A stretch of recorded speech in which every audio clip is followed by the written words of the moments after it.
мына әлем демалғысы келді ме екен? Тып-тыныш қала, ауыл елді ме екен?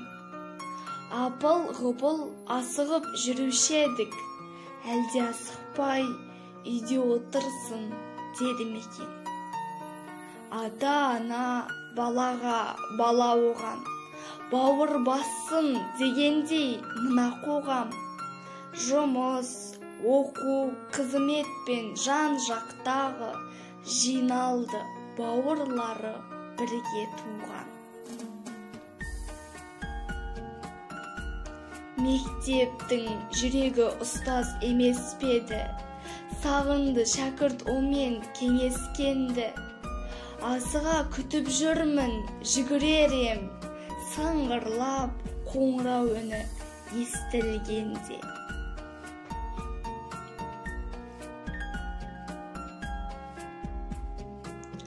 Түсініп бар қадырын бұл өмірдің, кір шалған тазарсыншы бар көңілің.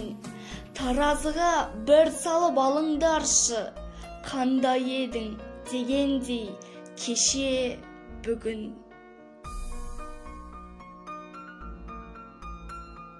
Өтеріміз бұл бір сынақ үміттенем, мейірім мен қамқорлық керек білем. Бірлік болмай ешқашан тірлік болмас, біз жеңеміз, біз біргеміз бірлікпенен.